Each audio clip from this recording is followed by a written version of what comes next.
I know there's a few more that'll be trickling in, but thank you so much for joining us for this customer forum to talk about our Powering the Future initiative, which is related to how we produce the electricity and supply it to our customers here in Muscatine. So I like to say over the last couple of years, the electric industry, as well as MPW, are going through a pretty major transition in how we produce electricity and how we provide it to customers. And as we go through that transition, there's going to be a lot of changes that are going to impact all of our customers. And so we've been taking a very thoughtful approach to studying how we're going to make that transition and ensuring that we analyze all different kinds of options so that we can do what makes the most sense for Muscatine. And you've probably seen, if you've seen some of our materials over the past couple years, or if you looked around, this balanced puzzle piece model. And so over the last couple of years, we've really focused on this balanced approach to power supply, maintaining these four core fundamental factors, the first being reliability. So it's something we have a long history of reliable electric supply in Muscatine. We've actually been recognized nationally through the American Public Power Association for our reliability levels. It's really important, obviously, to all customers, but for business customers in particular, that reliability impacts their operations and their ability to produce product and make money. We don't want to sacrifice our reliability in Muscatine as we go through this transition. So that's a very important core fundamental for us. Affordability is the second one. So we also have a long history of low rates, below state and national averages here in Muscatine. That's important, again, for every one of us as residential customers, in particular our low-income customers. We have a pretty high percentage of low-income customers in Muscatine, and we know that their utility bill is one of the largest expenditures they have every month. So low rates is really important to those customers, as it is to all of us.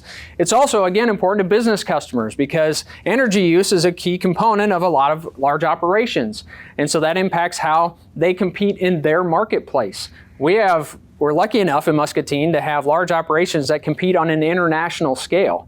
And so that energy cost is a really big component in their competitive nature in their marketplace. And so it's really important for them that we maintain affordability as well. The third piece is flexibility. I mentioned the industry is going through major changes. And so it's important that the decisions we make in the short term allow us to remain flexible to adapt as the industry changes in the years to come. And we'll talk a little bit about what that means. And then the last piece is sustainability. I think MPW actually has a pretty good history of sustainable operations over our last 100 years. But over the last several years, obviously, the bigger focus has been on carbon emissions. And so we've got factors that we look at on sustainability as we go through this related to carbon emission reductions and also renewable energy production. And so we'll look at how the options we're considering going forward impact sustainability. But the important takeaway for us is, and you'll see this throughout the presentation today, is that balanced approach and looking at that balanced scorecard of all four of those factors in the decisions we make going forward. So next, do we have the safety slide? So next I want to cover a few cleanup items. So in the event of an emergency, we have two exits. The one you came in will take you back out to the lobby. This one, door right back here to your back right, is actually probably your best option if we had a fire. It takes you right outside and right out into our parking lot area. And we will help direct you, but you have those two exits for sure. And then if those were blocked for whatever reason, we do have a third, and we'll help guide you in the event any of that is needed. We also have a CPR certified personnel here. Raise your hand, Jim Garrison. And we have others as well that can serve as a backup. In the event we have any issue, we have CPR trained staff as well as we have an AED on site. And we have trained staff that can use that as well. And then if you do have to use a restroom, welcome to it anytime.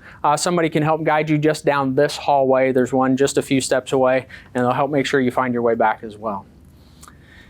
With that, I'd like to introduce Doug White. Doug White is our Director of Power Production Supply. Doug's been with MPW for almost 35 years now. Doug knows power production and power supply inside and out, and is definitely a resident expert here in Muscatine. We're lucky to have him at MPW. We're lucky to have him working on this initiative. Now, Doug's been serving as project sponsor for the Powering the Future initiative over the last several years and has overseen the last two, at least, power supply studies that we have conducted. And Doug's going to lead you through the results of the latest power supply study. Then you'll get to hear me again come back a little bit later, and we'll have time for questions and answers at the end of the session as well. So thank you all for being here today. Doug? All right, thanks, Gage. So we'll just walk through this. It's going to be get comfortable. It's good. I'll just say that up front. It's a ton of information, and I'm going to go through it pretty fast, but try to be cognizant of everybody's time. So let's just get started on it. So what are we going to do today? We're going to talk about the results of the 2022 power supply study. We're not advocating for any portfolio today. This is just key information to get out to you guys so you can take a look at it, answer questions that you may have about the different portfolios that we looked at. And then we'll dig into it, and we'll start talking about the trade-offs between different types of portfolios. Portfolios are different groups of assets put together. And then we're going to be gathering customer input and then hopefully taking a recommendation to the Board of Trustees during the March meeting. So we'll talk, this is the agenda today. We'll go over a little high-level background of how MISO works, the study overview and process, how they work in general, assumptions development, which is key, prices, scenario development, which is those groups of key assets, modeling results, and as Gage mentioned, he's going to come back and talk about the study conclusions and wrap it up. So where are we at right now? We're continuing operation of Unit 9. Can everybody hear me okay? All right, thanks. I feel like we're doing a timeshare thing here. But it's not something I normally wear at work. So where are we at right now, right? So we meet our capacity and generation requirements with Unit 9. They've been a great hedge on energy and capacity prices, especially last year in 2022. 7 and 8, we've switched those to peaking units, so they don't operate very often, but they're available when we need them. Unit 8A steam sales contract ended at the beginning of this year. Some decommissioning has begun on that. And then South Fork Wind is in service. That's our renewable project, a wind project. And it's a power purchase agreement, but that does end within the window of this study. So we've got that, I threw that out 2036. And then we're assuming Muscatine Solar 1 PPA. Well, it is signed, and that project's going to be online in the fourth quarter of 2025. So way back in 2019, what were the recommendations? The recommendations were to explore the addition of solar PV. Kind of got a little crazy with that, and we've got Muscatine Solar 1 going with the help of GPC, HNI, and Bear. Appreciate that. Evaluate the economics of a new combined heat and power resource and a steam cell extension. Manage the market risk between as we move through this. And then investigate regional combined cycle pricing. That's something that Leidos put into the study. And tentatively plan for Unit 9's retirement by 2028. That's a pivotal time with ELG or environmental compliance costs. So that's why that was in there. Unit 7, 8, and 8A retirement planning for 2023. Again, Unit 7, 8 is operating as peaking units. Unit 8A is headed towards decommissioning. So just a kind of a big overview of the MISO market. How does this thing work? So MISO is the Mid-Continent Independent System Operator wholesale market. That's the whole, when I talk about this, MISO is the market. It's the grid. That's when you buy and sell out of the grid. That's all the transactions go through MISO. It's a really important piece because it socializes all this power generation, but it also makes the whole system reliable. Everybody's tied together. A little more on MISO. So in this graphic, everything that's in the darker blue at the top represents MISO. Everything that's in the light blue represents our local resources and load. So MISO's job is to balance the load and supply and demand of electrical energy all through the system all the time. And the goal is to try to supply it at the lowest cost. So, but the cost isn't the same everywhere within the MISO footprint. It moves around a lot. It's very dynamic. It's actually, the price changes every 5 minutes, and it's certainly regional within the MISO footprint. The one thing that we have going for us is we've got a lot of local generation. So we have enough to cover our capacity and load requirements. So that acts as a hedge to the market. We don't have to we can sell into the market when the price is high and buy out of the market when the price is low. It's really nice to have that option because it helps control the overall costs of energy to Muscatine. You're always getting it at the lowest cost, whoever's producing it. So we've got a couple pieces of energy. Everybody thinks about electricity, when you plug things into the outlet. But as a load-serving entity in MISO, just like everybody else in MISO, we have to have both capacity and the ability to generate electricity. Capacity is the ability to generate power. Even so, this analogy kind of takes in let's just say this is a high school parking lot. It's not full all the time, right? But you have to have enough capacity to cover the peak load. If there's an event out there, you have to have enough parking places. And then on the load side of things, the amount of cars in the parking lot represent how much energy is being produced at any one time or being used at any one time. So Muscatine's average load is about 104 megawatt hours. And our capacity accreditation, or our capacity requirement, is 156 megawatts. This is really important because it doesn't matter how many cars are in the parking lot, how much energy you're producing, you still have to be able to cover your native system load at any time. That's what makes the whole system reliable. Everybody that's a load-serving entity is capable of covering their load. You said that 104 is average? Yeah, that's average. We'll get to the peak. I know. I'm the same way. So we've got this 156 megawatts that we have to have capacity for. But not all energy resources are equal in being able to supply that 156 megawatts of capacity. Thermal resources and like coal, gas, nuclear units, hydro, they're capable of supplying load when needed. So they can do that, so they're very valuable to the system. So they end up with a very high capacity accreditation. This is the nameplate accreditation. Let's just say everything's 100%, it could be 100 megawatts. The capacity credit is pretty high because they can dispatch on demand because energy has to be produced at the same time you're using it. So it's really good to have resources that can do that. On the renewable side of things, or the intermittent resources, their capacity accreditation is quite a bit less. You can see wind's at 23% of its nameplate. It's because it's not always available and it doesn't generally produce when the highest load is out there. And then solar is it's now down to a 30% capacity accreditation.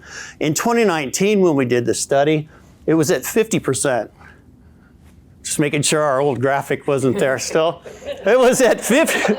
I'm like, oof. Somebody covered me.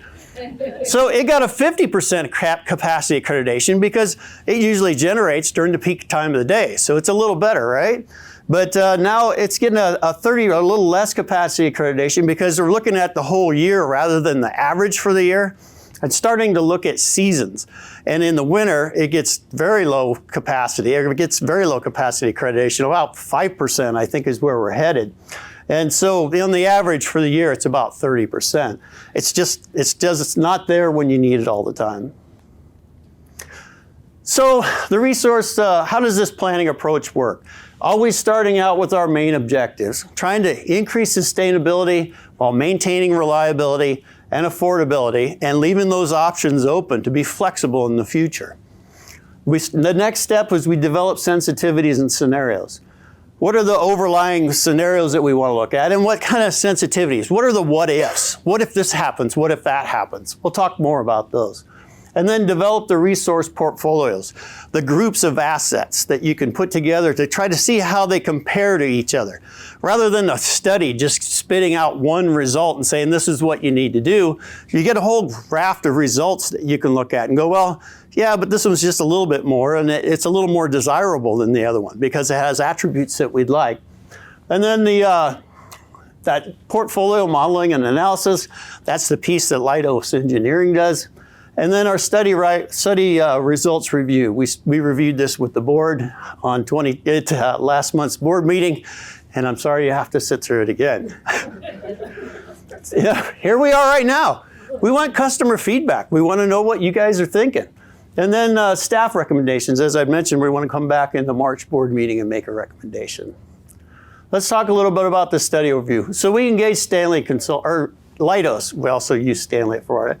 We engaged Leidos Engineering. Leidos Engineering is a huge company, and this is one of the things that they specialize in. They have 3 or 4 of these studies going on at any one time for different utilities around the United States. This is a big company that, like I said, does this for a living and specializes in this. They have this stochastic econometric regional forecast model. That's their software that they use to analyze things. And then Leidos did work closely with MPW when we started putting these scenarios together and trying to get the strategies put together. And when I say MPW, it's not just my team.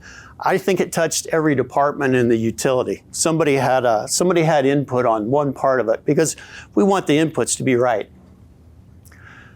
So in general, there's three pieces of it. So the first part is to figure out what the market's going to be doing. So what's the market forecast for the next 20 years, clearly 2042. So what the Leidos model does, it takes a look at system changes, transmission changes, the renewable mandates, planned retirements and planned additions. And it takes out, it runs 50 separate runs of stochastic draws, which are kind of what ifs. And that's where all the spaghetti comes from up there. And then it takes the average of that, and that becomes the forecast. So what you end up with are these regional projections for both fuel, loads, emissions, and hourly prices for energy, which is really important because we don't work on averages. We work on minutes. That has to be generated at the same time. Then you start combining that with assets, different types of assets. And we had 19 different types of scenarios that we put together, subjected each one of those to the 4 sensitivities or the what ifs after that.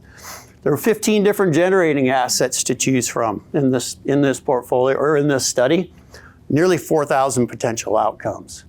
The results, primarily financial. This thing spits out primarily financial performance, but also discussed a lot of other factors. And those are the other factors that, like I said, you want to compare one to the other to see if it's just a little bit more. Maybe it's something that's more desirable to the group. And then the CO2 case is a separate forecast. What if there's some CO2 legislation? That's one of the sensitivities. And what it does is it keeps increasing the price to fossil fuel units, changes the market behavior that results in a 90% reduction in CO2 emissions by 2045. That's the CO2 sensitivity. Assumptions. So there's some stuff's been changing since 2019.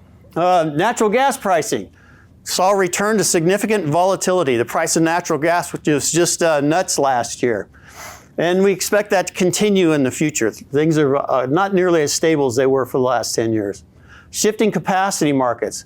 We saw the price of capacity, remember the 156. Luckily, we have enough to cover our 80-system load, and we weren't subject to the market to buy it out, but it actually peaked at the top limit of what capacity could sell for last year. And what that signals is it's a market signal to build something, that the market is getting short on dispatchable generation. Inflation. I don't know if we need to talk about inflation. I think we all saw inflation. So that changes the prices of a lot of things within the study as well. The MISO interconnection queue. So you need to be able to connect a new renewable project into the MISO system. So they call it the queue. You put your name in the hat and try to get in this, or you get in this annual queue, and it's just growing like crazy. It's gone up 127% since 2021, and what that does is it makes it more complex to interconnect a new project into the MISO footprint, and also increases the price, because anytime you interconnect and it increases or it makes somebody else have to upgrade their system, you get an opportunity to help them pay for it. So it's kind of a downside as you're just kind of squeezing all the extra capacity that's in the market out. And then MPW's local dispatchable requirements. In 2019, we needed 32.5 megawatts of local dispatchable generation. That's generation that you can raise and lower load on at any instant. Then now our latest reliability study, it's showing that we need 87 megawatts, or I'm going to say 90 a lot. So that's up. That also changes a lot of the assets that we need to have to at least make that minimum. Energy market price forecast. So we're starting to see an influence of increased renewables in the energy market. The price of energy in the market is primarily driven by the price of natural gas, but it's starting to get influenced by renewables, and you see it in our forecast starting out there about 2033. And then combined heat and power cost and performance input. We worked with Stanley Consultants, our engineers did, and worked to refine the assumptions that were made in the 2019 study. If you recall, that was the recommendation. Make sure that's right, or make sure that we didn't have any mistakes in there. And it's a lot finer and a lot more accurate than the 2019 study. And then refine the solar pricing. I think we got a pretty good idea what it costs here. So projected energy capacity needs. These aren't very exciting, right? So our top is our energy, our load volume in megawatt hours per year. It's just got a slow increase at about 0.25% a year. That could change. Electrification could increase it. Efficiency could decrease it. If everybody starts putting batteries at their house, that could also decrease it. But this is the projection that's used. We just don't know which side of that's going to be the most influence. Peak load and capacity requirements, also a pretty boring trend. Just a little bit of increase over the years. And I think these two lines, they do represent a couple of nice, really, really fun and exciting things. The orange line represents our actual native peak load, and that blue line represents our planning reserve margin requirement, or the extra that we need to have available for MISO to make sure that the system's reliable. Environmental regulations, 316B, that relates to our cooling water intake regulations, and Unit 9's traveling screens. Effluent limit guidelines, and it regulates power plant outfalls. We have submitted our compliance strategy to the IDNR in October of 2021, and what it said was that Unit 7 and 8, no matter what, Unit 7 and 8 are going to cease combusting coal at December 31st, 2028. Unit 9 bottom ash compliance, we're going to use our existing high recycle rate system. Luckily, the units were built with a state-of-the-art, even today, system. And then Unit 9 FGD, or our flue gas desulfurization plant, that system investigation for compliance will begin for that in the second quarter of 2023. And that's a voluntary incentive program, just has to do with the outfall limits. And then our carbon CO2 regulation or legislation, there isn't any current legislation or regulation for that. There is some uncertainty about that in the future. That's why we included it as a sensitivity. What ifs? So those are those 50 stochastic draws, all the squiggly lines. And so I've got 3 of these slides here. We're going to take a look at some forecasts. And I wanted to make sure we put the 2019 forecast on there, as well as the 2022. This is actually first quarter 2022 forecast from Leidos. And in the short term, they predicted the price of power in the market is going to go down, which it did with the price of natural gas, but it just went down a little bit quicker than what they had anticipated. And you can also see here where the price of the 19 study shows the price just a little bit higher than the 2022 study or forecast, and it starts separating about 2033. That's due to those increased renewables in the system. And this is MISO West, which is kind of a sub-piece of that MISO footprint. I've got a little picture of it coming up later. And also the price of energy is corrected to Muscatine as well. We know what the nodal basis is between that hub and Muscatine. So we wanted to get a forecast that represents what the price of power is at Muscatine. This is that capacity price forecast. Remember I talked about it clearing really high. So the 2019 here in the red is quite a bit lower than the 2022 forecast. One of the really interesting pieces here is that red diamond over the side. That's what the capacity market actually cleared at this year. So very high prices. The signal is that we're running short on dispatchable generation. You'll also notice that the first part of the trend looks pretty flat. That's because in their modeling software, there's a time lag between retirements and new builds, so it doesn't allow any in the very first part of the study. Upcoming changes, as I'd mentioned, a seasonal capacity market. What MISO is trying to do is try to levelize this, the spikes or the volatility of the capacity market by having the seasonal capacity market. Also that slope demand curve, which will make it so the demand curve right now is a vertical line. So it's either you don't have enough or you have too much. And then renewable capacity accreditation reduction. So as renewables penetration increases in the MISO footprint, the accredited value for capacity is going to go down. Fuel price forecast. You see the first part of this really tracks along. The red and the green, or the red and the black, are the natural gas price. You can see they track along, and that first one for this year kind of tracks what the market was for energy, drops off and then levels out. They really track really closely together. The green line here represents the price of coal, and these are on an energy basis, an MMBTU, or the amount of heat that's in each one of those units. So compares those one against the other. And then the dotted line there represents the price of natural gas if it goes high. That's one of the sensitivities as well. What happens if the price of gas goes high? As I've mentioned, you can see the coal is staying underneath of the gas throughout this period. It has one other advantage, is it's not nearly as volatile as the prices of natural gas, which are set daily. Coal, you usually buy that by the year, so you know what the price is longer term, and you can store it. Here's an interesting slide that we hadn't shown before this year in this study. It was included. This is showing the MISO West renewable forecast. This little red piece of the MISO footprint here is the MISO West, and it's right in the wind belt, so it's heavy in the renewable part of the portfolio or the system. And you can see over here where we're at right now in MISO West, about 30% of the energy that's produced in this region is coming from renewable energy. And by the end of this study, out in 2042, it's 65%. So a lot of the energy produced by renewables, and that's what's changing that price more, or the market forecast. Along with that, the dotted line shows the intensity of CO2 per megawatt out of the market. So it goes down as renewables increase. Local generation assumptions. So what's going on here? So all scenarios have to comply with 316B regulations. We're going to need that. It's going to fall within the window of us being able to retire something and build something.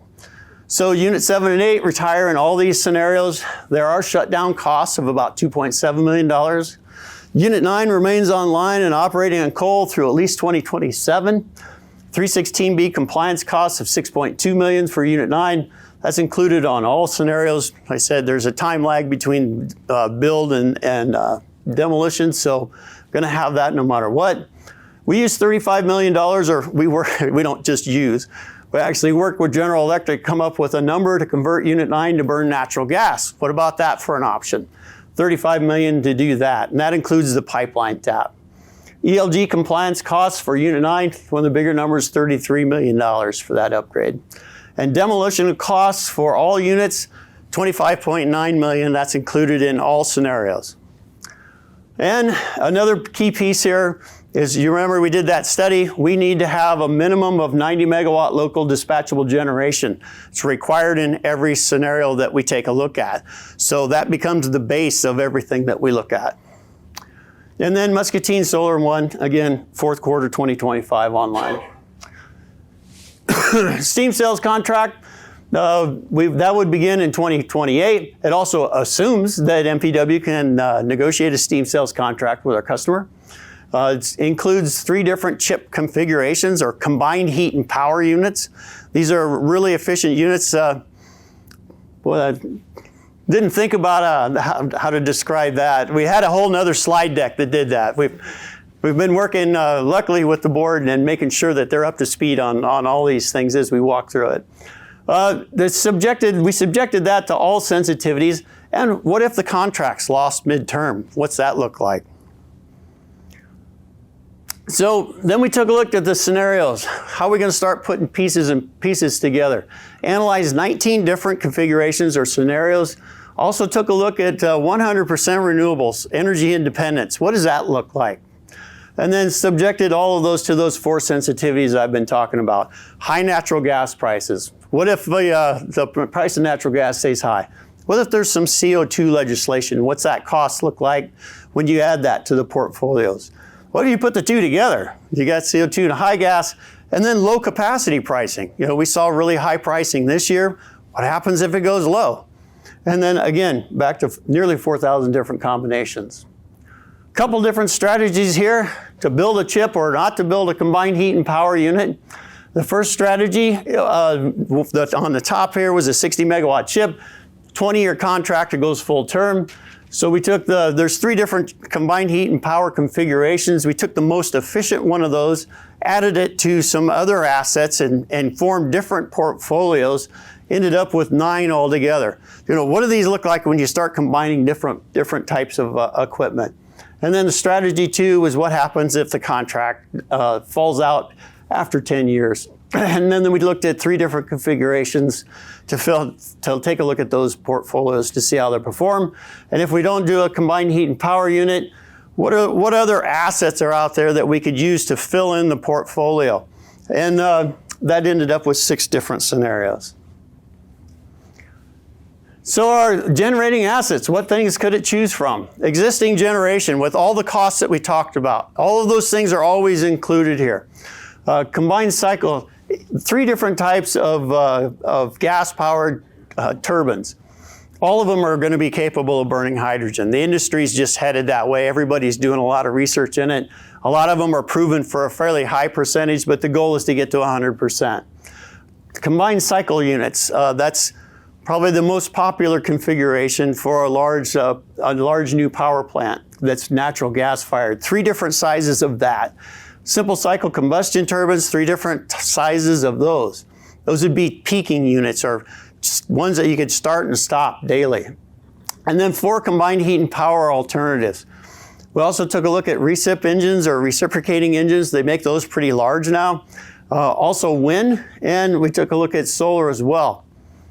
See how those fit into these portfolios. So we'll get to the modeling results. And there it is. I'll see. Talk to you guys later. I'll just talk amongst yourselves.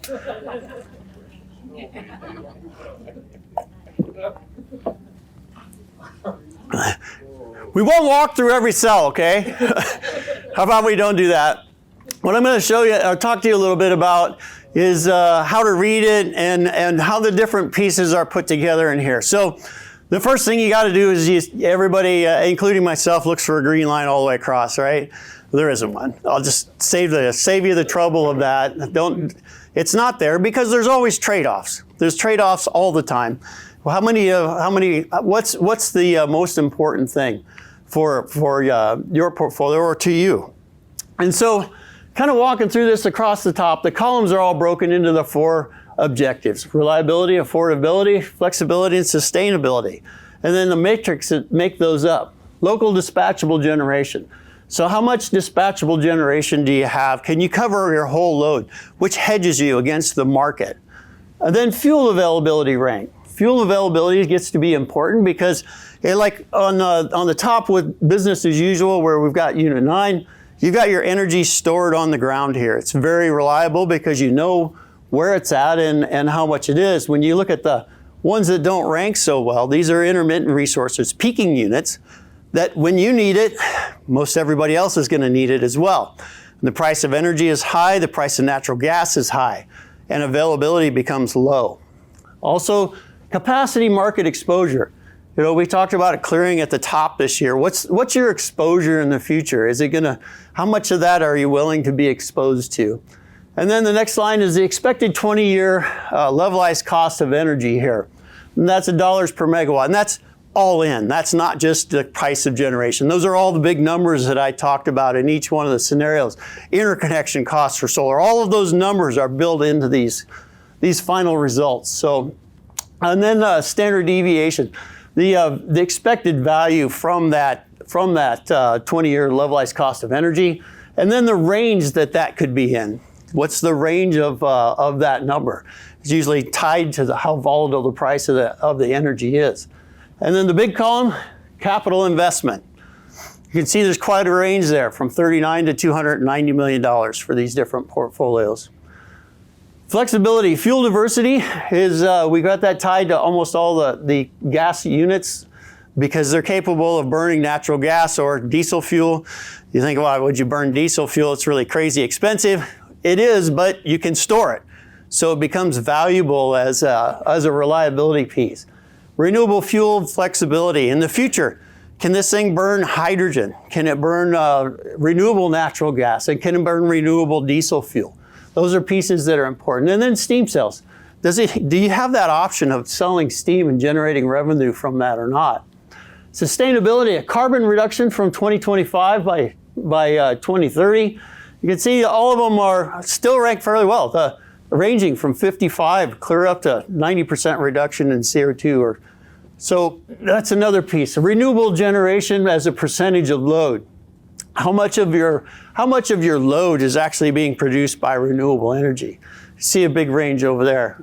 On the row part of it over here, it's broken into the different types of assets. Top, we've got business as usual. The combined heat and power units here, combined with multiple different assets, are here. The what if the contract goes away after 10 years is here, and those additional assets that are down in here. We'll talk about these a little bit more, so you don't have to memorize this. So out of all of this, in the base case doesn't include any of those sensitivities. That's a different analysis. In the base case, it says that scenario 00 are business as usual, operation with Unit 9, and 3E, that's business as usual, plus 200 megawatts, had the lowest combined 20-year NPVs, and also had the lowest risk profile. The best performing combined heat and power unit is 1B5, which adds a small combined heat and power unit to Unit 9, and then 100 megawatts of solar on top of that. It's a very diverse portfolio. The best performing natural gas fire alternative is 3B. That's a 180 megawatt combined cycle unit. Start getting some economy of scale. It's the lowest capital per megawatt. Also comes with the largest price tag, $290 million. But it has better efficiency. So the larger they are, the more efficient they are. And then higher levels of fixed price solar PPAs in these scenarios, they result in a fairly small increase in the 20-year NPV. So the cost isn't really too bad. And it also helps with the variability of power supply costs, because if you're talking about a PPA, this is a take or pay contract. You're going to know what the price of power is over the term of the contract. Then also, they all help lower CO2 emissions. So we also took a look at 100% renewable. What does this thing look like? How far away is it? Does it look like it's feasible at this point?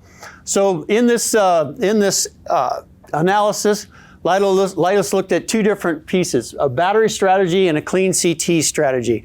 Battery is a whole bunch of batteries, of course, and the clean CT is a combustion turbine or a simple cycle unit that can burn hydrogen. So over here on the battery storage side, you can see and this is all to cover actual 4-day low wind period with MPW load. So this is historical data that they use to run this analysis. A lot of solar and a lot of wind and a really large battery, 340 megawatt battery that can last for 12 hours. The battery alone is about $887 million for capital costs, $97 million a year in debt service and fixed O&M. You'd think, what's fixed O&M to a battery? Well, they're cell phone batteries. They're not lithium-ion batteries. Same battery that's in your phone, they don't last for 20 years. So you have to replace that. And there's this process they call augmentation, where they take out cells and replace them. And so that ends up being the fixed O&M for this. And then on the clean CT technology, you can see there's 130 megawatts of solar, 140 megawatts of wind, and only 125 megawatt CT. That's because it's dispatchable. It can generate energy all the time. The battery is a storage piece, and it starts this analysis at 100% charge, and by the time it gets to the end of this analysis, it's completely drained. A couple problems with that is this 12-hour battery isn't commercially available yet.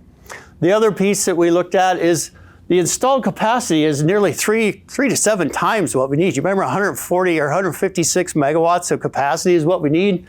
We've got 395 here, and over 1,000 megawatts to cover this load. So that ends up being a little bit of a risk later on, and an expense as well. And then when you get to the power supply study, power cost per dollars per megawatt hour, the battery is $253 a megawatt hour, and the clean CT strategy is $142, quite a bit better. If there's anything that comes out of this, it's kind of showing that this dispatchable generation may be a better option than storage. And then so I just cut a screen clip out here so you can see the numbers that were from the last table for the cost of energy. You can see they're between 50 and 60 bucks as compared to those larger numbers for this portfolio or this scenario. Another big piece here is surplus generation. So on the battery storage, you have to have a lot of excess generation. So when the resources aren't available, if it's not blowing and the sun isn't shining that hard, like I said, these are based on actual conditions here, you have to have enough generation to keep charging those batteries and cover your load. But when it's not and the sun is shining and the wind is blowing, you have a whole lot of generation that's leaving. And 784 megawatts is almost double our native system requirement, about 900, a little over 900 gigawatt hours a year.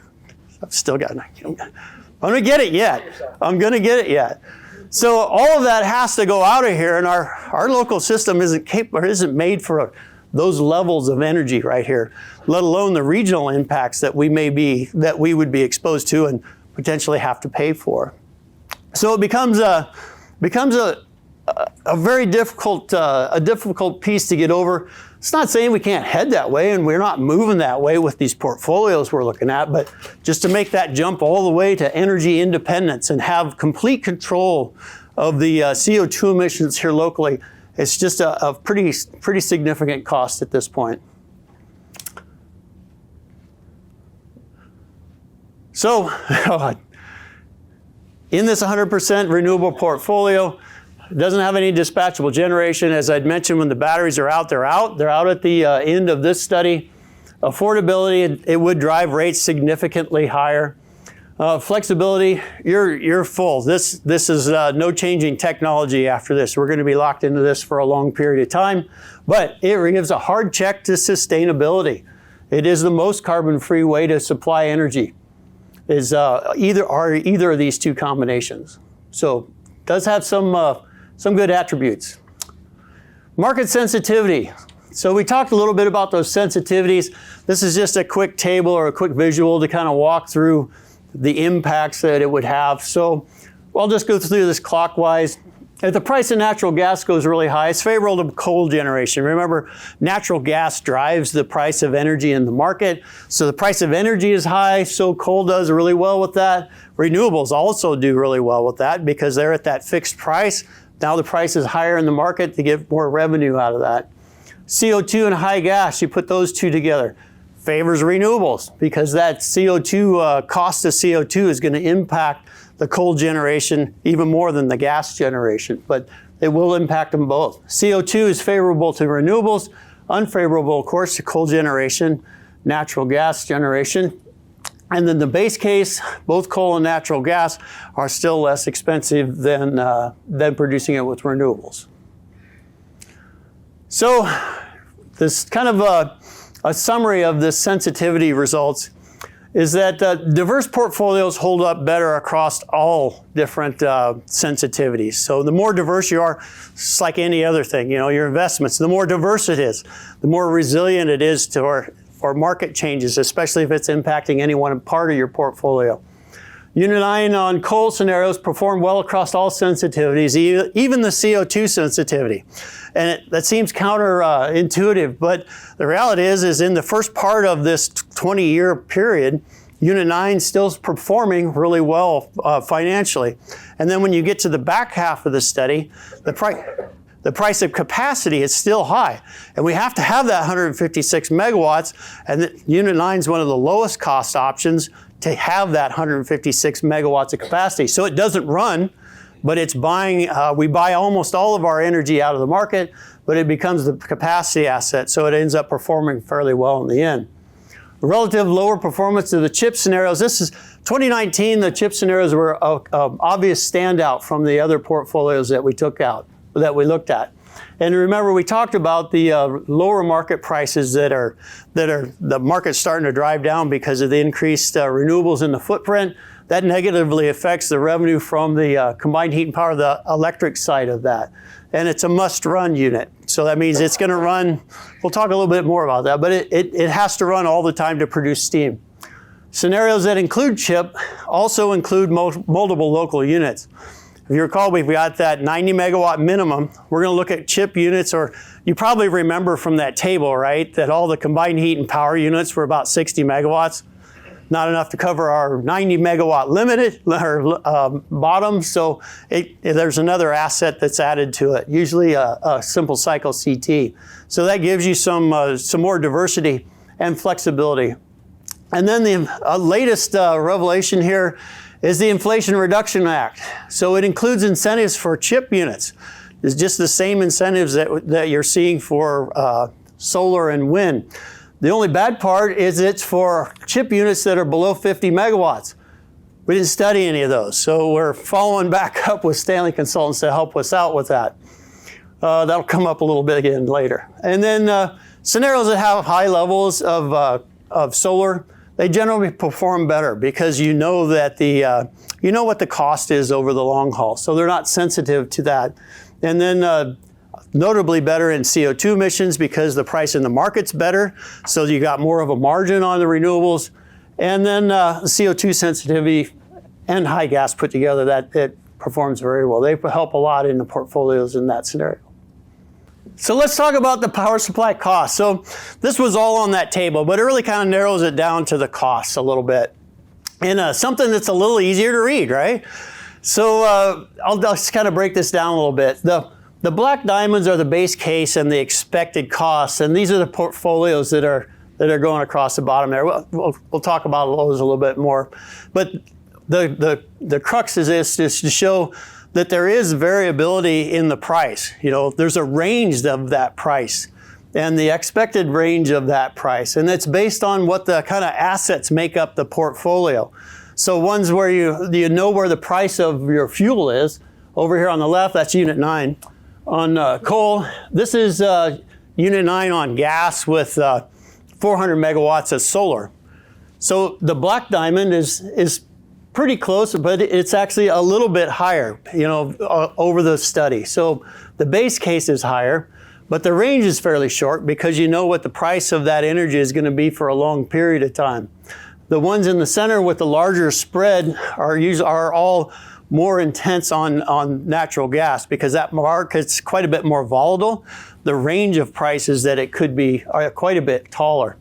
And then the red plus marks on here represent what happens if you have a low capacity price. So what really comes down to is if you're balanced, if you have as much capacity as you need and you're not buying it out of the market, you don't have any market exposure. But if you have a lot of excess capacity, then you end up, it negatively affects the impact or the economics of that portfolio. It hurts when you're not generating revenue from capital that you've spent. It's kind of the crux of that slide. So yeah, it's getting smaller. So we've narrowed this down, and what this short list is a list of all of the different assets that represent each type of technology. We don't want to leave anything behind. We're going to keep a representative piece of equipment, a representative portfolio of each of the best performing as we walk through this some more. And we'll break down each one of these. We're going to break down each cell one at a time now. All right, we won't do that. Let's just talk about each one of the portfolios a little bit. Oh, we're going to talk about the CO2 trends first. So you may have seen this before. We've been using it quite a bit. It's most of the time it's blank because we don't know what we're doing yet. Still looking for that input from the community to make sure that we take all of these things into consideration before a recommendation is made. The top line is historical global emissions, current global policies and action, where we're headed. You can see it's still an increase of CO2 emissions. This axis over here is the percentage reduction in CO2 to keep global warming less than a 2-degree rise, right? And then these are the global pledges and targets that we have. I found out at the last presentation the laser pointer does not work on a TV. Just throwing it out there. Always learning. This 2 degrees C rise, the reductions that are going to be needed in CO2 to get there, and MPW's historical emissions over time from 2005. See, we've been on a steady downward trend. 2002 is included in this as well. And right here at this inflection point, we switch from MPW's forecast, we do a shorter term forecast, to Leidos's forecast. And it essentially groups all of these into units that include coal and units that include natural gas. The great part about this is even at this, we're still looking at least a 55% reduction in CO2.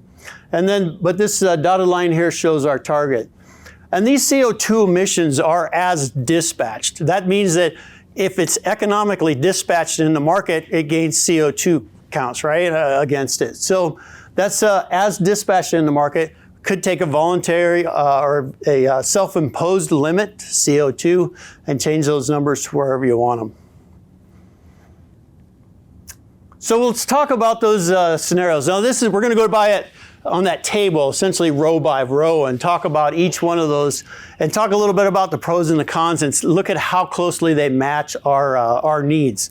So this is business as usual. This is where we're at right now. This includes Muscatine Solar 1 in here. Again, all of these numbers are 2030 that I'm going to be showing in the next group of bar charts.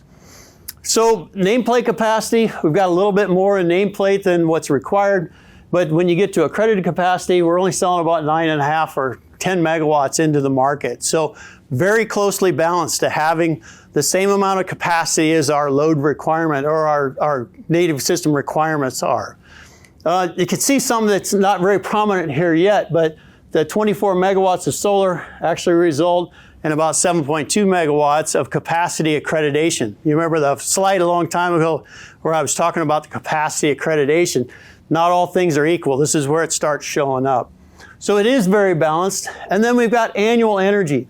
Where's the black line represents our native system load in 2030. How high is that? So again, these are as dispatched. The blue bar here represents unit 9. About 655 gigawatt hours. That thing's capable of well over 1 million. This is economically dispatching into the market. So there's times where the market is less than what we can make it for, and that's represented by the 176 gigawatt hours that we're buying out of the market. That's that hedge, the ability to buy or sell, to make sure that the cost is the lowest that it can be. If we can buy it cheaper than we can make it, we're going to do it. And then moving forward, the price of the solar and wind generation, these are going to be the same on every slide we talk about from now on. Solar is about 50 gigawatt hours a year, and the wind's about 38 gigawatt hours a year that we get from South Fork Wind. So what happens when you add 200 megawatts of solar to this portfolio? Another what if. So nameplate capacity, you see it's huge, right? 200 megawatts of solar. But when you get to the accreditation, it's really not that high because of that low capacity accreditation. We do have excess generation or excess capacity. We'll be selling about $62 into that capacity market or the annual auction every year. And then for annual energy, unit 9 is going to be the same all the time because it's always dispatched the same. Solar generation, 434 gigawatt hours a year. And then 207 of that, combined with the wind, would be market sales. You'd be selling it into the market. Again, these are take or pay contracts, so they don't back off. If you've got a solar PPA, that doesn't back off when the price is less than what you can make it for. So you end up, sometimes you can end up upside down on that deal there. But you could make money as well, but it is certainly a risk because you're going to put that energy into the market and sell it at whatever the price is. You'll be a price taker. So this is essentially the most efficient replacement as a gas unit for Unit 9. 180 megawatt local combined cycle unit. It's a little bigger. You can't go out and buy just the size that you need. They come in increments. So this is the closest size to Unit 9. So what's it look like? It's got excess nameplate capacity. Not too bad when you get to accredited capacity. That was a goal to try to get it to there. And then for annual energy, you can see it's generating 988 gigawatt hours a year. That's actually more than what we need, but in this case, it's actually selling that into the market. It's dispatching, its cost is lower than the market some of the time, or more than our native system loads, so it actually generates revenue when it's above the line. One of the trickier parts with the local combined cycle, though, is when we were talking about the business as usual, we've got the fuel on the ground, we have fuel availability. When you've got something that's this size, you can prepay or buy forward in the market some of your gas, but you're going to be exposed to the market for some of the daily gas to try to cover your native load. So it's kind of that in-between for gas purchases. Local combustion turbine. So this really represents the bare bottom of local generation. You remember we needed 90 megawatts of local generation spinning. So these are combustion turbines are simple cycle units, peaking units. So they just start and stop when you need them. We're a little short on nameplate capacity for our system, so we end up exposed to the market for market purchases on capacity every year in the auction. And then annual energy, the local CTs aren't as efficient as the combined cycle unit, so they don't run very often, only about 256 gigawatt hours a year. But that exposes MPW to a lot of market purchases. You're at the whim of the market here for a lot of that. So it does leave some open to add additional resources, but it also introduces a lot of risk. One of the other problems when we start talking about peaking units is gas availability. If you recall, I said that we could pre-purchase gas, essentially, buy it forward for when you know what your load is going to be. But when it's a peaking unit, you don't know how much and you don't know when. So you can't buy it out of the forward market. And then you end up, if you can't buy it out of the forward market, you don't know what the price is going to be or if it's even going to be available when you need it. So that adds some system risk, let alone the cost risk. So we talked about the CHIP, combined heat and power unit. We really focused in on that after the last power supply study because it is a very efficient way to generate power. It combines the best. The efficiencies are higher than the combined heat or the combined cycle unit, but it is also a must-run unit. So we did that CHIP investigation with Stanley. The 2019 study was based on planning level estimates, a lot higher, kind of catalog information, stuff that you can get readily. The CHIP investigation we did with Stanley Consultants really narrowed down the costs and performance of these things. We got actual vendor quotes, combined pieces together to get performance out of them. So these numbers are a lot better at plus or minus 30% accuracy. That planning level estimates are 50 plus. So after the investigation, instead of 119 or 115 megawatts that we were looking at the last study, ended up with smaller units, about 60 megawatts for all of those. Another big fixed O&M piece that we added in was a long-term service agreement for this gas turbine. The gas turbines are the main drivers for it. We also added that in for the other units, trying to make sure that we're still comparing apples to apples as we walk through this. Insurance, that wasn't in the one last time, but we made sure to add that to all of them because Unidine was already paying for insurance. So make sure they're comparing apples to apples as we walk through this, and it just keeps getting refined every time we do it, or every time we look at it. They were a little less efficient. The efficiency was based on ISO conditions, but in this study, they have different efficiencies in the summer or winter. Higher capital costs, inflation, and then the reduction in forecasted energy prices negatively impacted that must-run feature of this. But taking a look at it, so we took that 50 or 60 megawatt chip essentially, combined it with two 30 megawatt combustion turbines, and 100 megawatts of solar to see what it looked like. A little extra again from the amount of solar in here. When you get to the accredited capacity, we're actually buying a little bit out of the market, but it's still very close, only 6 megawatts, not a lot of market exposure. And it comes very close to matching our annual energy. Still buying some energy out of the market at about 61 gigawatt hours a year, And now we're also producing 2.4 million K-pounds of steam a year, which generates revenue for this portfolio. It starts getting a little better for reliability because the combined heat and power unit, it is must run, so you know how much gas you're going to need all year long. So you have the capability of pre-purchasing that fuel. So you get a lot of stability in the price of gas there. You don't have that much on the two simple cycle units though, the two 30 megawatt CTs. So that doesn't help you trying to get fuel or the price. And then the 100 megawatts of solar does help kind of temper that price of natural gas because again, that's got that fixed price. But what happens if you do 200 megawatts instead of 100 and you change the size of the CT or the number of CTs to down to 1 instead of 2? What's that look like? You see the nameplate capacity is still pretty high. It's even higher. But back to that accreditation issue with the solar, we're still about the same accredited capacity, even though it's got 200 megawatts of solar. Just that difference just doesn't get the accreditation. So we are very close though to what we need. Annual energy output, a little bit of market exposure there at 86 gigawatt hours a year. And this one has the same steam output at 2.4 million K-pounds a year. This one, a little more stable for price, actually comes in just slightly less, but you lose a little bit on reliability by having more intermittent resources in the portfolio. Only about 30 of these left to go.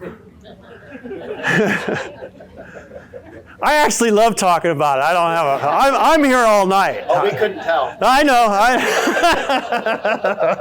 All right. I may have some problems. But so what if you added a crazy amount of solar, 400 megawatts of solar? That's about enough.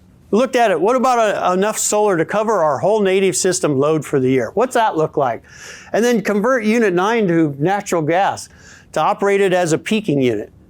What's that look like? So the nameplate, of course, insanely high. You get to accredited capacity. The solar it helps, but we still have plenty of capacity in this portfolio. And then annual energy, 872 gigawatt hours of solar a year, and that has a lot of market exposure at over 300 gigawatt hours going out to that market. Again, you're going to be price takers for all of that energy. And then Unit 9, you can see it's much less generation, only 316 gigawatt hours a year. That's because it's not as efficient as the other gas units that are in the market, and it starts up slower. The other part is it's operating as a peaking unit. Again, the same problem as the other peaking units. You don't know if you can get the gas, and you don't know what the price of the gas is going to be when you need it. So this one, we started. Under investigation is the key piece on here. You remember we didn't study any of the combined heat and power units that were less than 60 megawatts.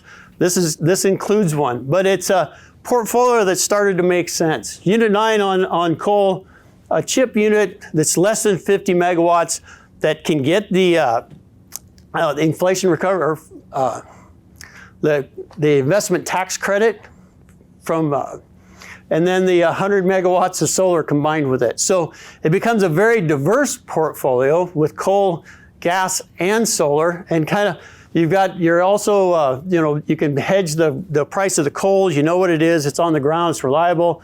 The gas for the chip unit, you know how much you're going to need, so you can buy it forward. 100 megawatts of solar helps control the variability of the whole portfolio. So kind of walking through that, we've got a lot of nameplate capacity. We do end up with a lot extra accredited capacity, almost 80 megawatts with that. And then market exposure of 374 gigawatt hours a year with these three combined. There's also another piece about this is it gives you, it's kind of a transitional portfolio. We've got coal for now, but if we have to switch to natural gas for some reason, we've got this interconnection into the natural gas transmission system that we don't have right now. And we'd build that big enough to build more onto it if we had to cover our minimum local generation requirement. So it's kind of the foot into the door for natural gas to get started as you start switching from one asset to the other. And the 100 megawatts of solar just helps that whole portfolio start moving and switching together. I've thought about this today, Gage, that we've never had a time at Power and Water where we've like shut one unit off and started another one. There's always an overlap between those. As the newer and more efficient one comes on, the older one gets run less and less until it finally retires. And that's been the sequence since the beginning of Power and Water. And then a little less steam flow here at 2 million kpounds an hour. So this one, again, under investigation, still some work to do on that. I wish we'd have had this, known that the ITC was going to be available when we were doing the studies on those, but it wasn't. So kind of what does the bar charts look like with this 100% renewable with battery, energy independence?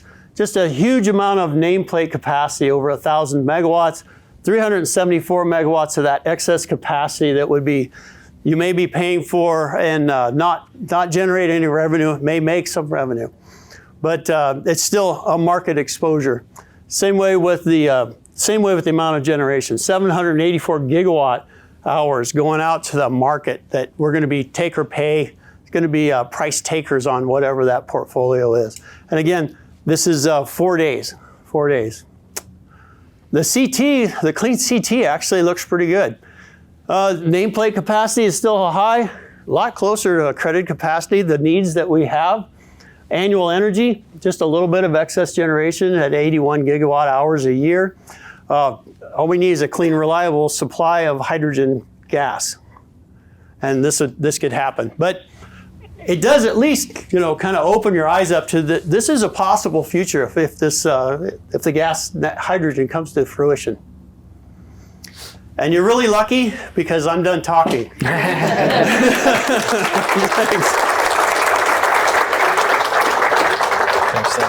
Thanks. So the truth be told is I'm a power supply nerd like Doug is as well, so I really couldn't let him get through this whole presentation without me taking a crack at it. Doug's done an awesome job of walking through some of the background of the study, how the study works, different assumptions, different portfolios that we looked at, and kind of high level what the results were. I want to take the next several slides to kind of step back and look and say what are the key observations and conclusions from the study, as well as look at some of the recommendations that were included from Leidos, the consultant that did the study.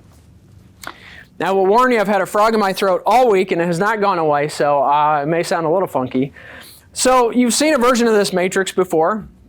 Doug showed you one for the base case scenario, and it's organized by that balanced scorecard across the top. And this is the short list of portfolios that Doug talked about. But even with that matrix that Doug showed, it had all those color-coded results. That was just one market case. There were 4 other sensitivities that we looked at, which means we have 4 times that amount of data. So really what Leidos did with this version of the matrix was to step back and say, all right, for each of these portfolios and each of these categories, how would I score it across all the different sensitivities that the study looked at, across all those different market cases, high gas price, CO2, how overall does this portfolio score? And it's basically just a 5-color scale with red being the worst, green being the highest, and everything in between. So again, I won't walk through every detail, but I will reinforce a few of the key concepts here as you look through this. Reliability. The local dispatchable piece, again, where you've got large units, like Unit 9 on coal, enough to cover your native system. This combined cycle unit, as Doug mentioned, a larger gas-fired combined cycle unit, but you've got enough local dispatchable capacity to serve your load. And this is kind of the low end of the short list. You're only building enough peaking units to cover that 90 megawatt requirement that you have to have. Everything else, you're subject to the market to serve your load. Fuel availability, Doug hit on. Obviously, with the units on coal, you've got that fuel on the ground and available to produce electricity. The worst case is where you're running gas units as peaking units, and then you can't hedge that gas in advance. You want to use it when everybody else wants to use it. The price is high. The pipeline capacity is full. I have a lot of concern that you might not even be able to run these units when you needed them the most after you spent that capital. The ones in between are where you have some predictability on that gas usage. The combined cycle unit that's more efficient, or the chip units where you know you're going to have a certain amount of gas every month throughout the year, and so you can hedge that gas usage for years in advance, and you're more likely to have some gas available to you during those major events. On affordability, we looked at several different factors. The first column is really just that overall, what's the cost, or the net present value of these portfolios. And again, in this study, the scenarios where Unit 9 operated on coal continue to perform really well. Low, stable fuel costs throughout the projection, having that local inventory of fuel available. The chip units had a little bit higher cost on average, but provided a lot of operational benefits that come along with that. And then this other unit, scenario 9 on coal, performed really well, even with the addition of 200 megawatts of solar on that portfolio. The other thing we looked at is rate stability. So that chart that Doug showed where you had the bars, that represented how volatile, what's the price range of that portfolio over the different market cases. And in all of these shortlisted items really performed pretty well. This one I'll point out where you have 9 on gas and 400 megawatts of solar. That solar really locks you into a fixed price for the contract, so that's not very volatile, that piece of it. It's pretty tight range because you're signing a contract. The reason it's yellow is because you have so much extra capacity, you're relying pretty heavily on capacity market prices to help cover the cost of those solar contracts. And if capacity price goes low, then you're not collecting that revenue out of the market, and your customers are covering that contract price without as much money coming from the market to offset that. So in that scenario, this one actually looks pretty ugly. So that ended up with a yellow there. Capital costs, as Doug talked about, another huge factor. So even if you said, okay, on average, this scenario performed really well, but how much money do you have to spend up front to accomplish that? And the more you spend up front, the more risk you're taking because you're locking in a bigger debt service payment. So in this case, the combined cycle unit, as Doug mentioned, almost $300 million in capital up front. One large unit that you've got to pay off over a period of time. The scenarios where you're leveraging existing assets are the ones that are the lowest cost. Unit 9 on coal, you spend about $33 million for compliance with ELG, or you convert 9 to gas. And that's about $30-some million to convert 9 to gas. By leveraging that existing asset, that's the lowest capital cost. You just can't build new capacity for those low numbers. And kind of a nuanced piece of that is that CapEx per unit of capacity. But again, kind of ties back to those existing units, spending $35 million to get 160 megawatts of capacity. You just can't build it for that price. The next piece, flexibility. This first column is future transition flexibility. It's kind of a quantitative piece of this. It says, based on the decisions you make early on in this portfolio, how flexible can you still be later on to make different changes down the road? And again, worst case is that combined cycle unit because you've dumped $290 million into one unit and you just don't have many options after that to change down the road. But some of these scenarios like where you keep 9 on coal initially, it's a low capital cost up front, and eventually you're still going to have to retire that unit. Unit 9 is already 40 years old, so it still leaves you a lot of flexibility to make changes down the road, and you haven't dumped a bunch of capital in already, so you have flexibility to do that. Diversity of resources, kind of power supply planning 101, and Doug mentioned diversity in your investments. It's the same thing. Having diverse fuel sources, different types of resources allows you to hedge. When one looks not so good, the others look better, and they balance each other out. Business as usual, you've got still just that little piece of renewables, and then the rest is coal, so not very diverse. Combined cycle unit, again, you're all in on one unit, so not much diversity. But some of these others where you're mixing in different types of resources like 1B5, you've got combined heat and power gas-fired unit, you've got a coal-fired unit, you've got solar, you've got wind, a lot of diversity here. Hydrogen fuel capability, Doug talked about. Any new gas unit we would build would have that ability to burn hydrogen. And as Doug showed in that 100% renewable analysis, that clean CT looked a heck of a lot better than the battery storage. Now, we can't get green hydrogen right now, but being ready to handle that, if that's where the industry goes, would make a lot of sense. So any of these new gas-fired units would have that capability. And then steam sales. So we talked about the operational benefits of that, having that system that's local, that's online all the time, It allows you to hedge your gas usage a little bit easier. It provides another layer of redundancy to our local system, knowing that that unit is there supporting the system with voltage and reactive capability all the time. There's some operational benefits of that, as well as maintaining that relationship with a large industrial customer and having that stream of revenue off of steam sales. And sustainability, as Doug talked about, we got two kind of key factors, metrics that we looked at. The reduction in carbon emissions. As Doug mentioned, any of these is at least a 55% reduction in carbon emissions from our baseline. So that's a good place to start. And then it just kind of goes up from there depending on the type of resource that you have. And then percent of renewable energy. So like in this case, we still are about that 10 to 12% based on the South Fork Wind and Solar One. Then when you add 100 megawatts of solar, that gets you to basically 25% of your native system energy usage from renewables. When you add 200 megawatts of solar, that's about 50%. And then when you add 400 megawatts of solar, that gets you to about 100%. Now again, that's just annual energy volume. You still have to have something else to back up that renewable energy. But on an annual basis, when you just look at the total megawatt hours, that gets you to about 100% equivalency. So quite a big range on this piece depending on how you fill out those various portfolios. So one of the other things that Doug talked about was just step back and you go, man, there isn't any scenario that has green all the way across. So there are trade-offs. But you step back and say, well, which one of these really have the most amount of green? Which across the scorecard seem to look the best?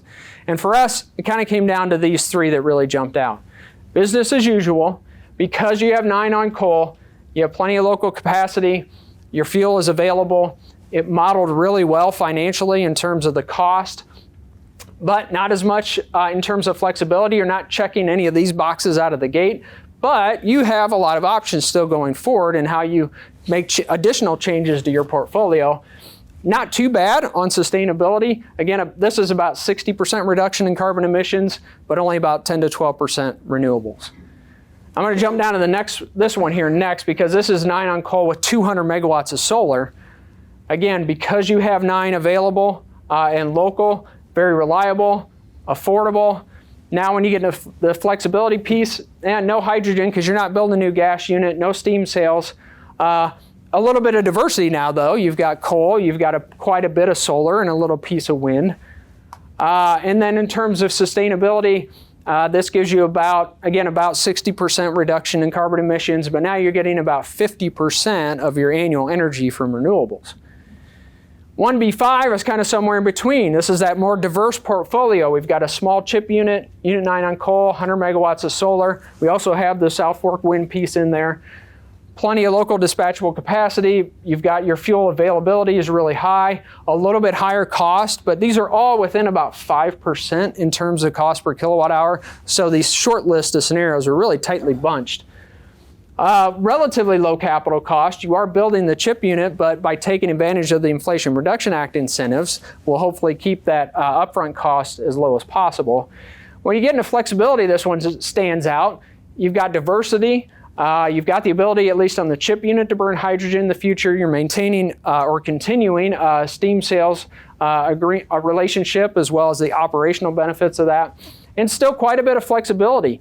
Because you're keeping 9 on coal initially, at some point, you're still going to transition away from that, and you've got a lot of opportunity and capital available to do so. And this scored about in the middle of the pack in terms of reliability. It's about 55% reduction in CO2. And as Doug mentioned, you could self-impose an operating restriction on 9 to actually get that reduction even higher and maybe hit that 65% reduction target we talked about. And this gives you about 25% roughly of your annual energy use from renewables.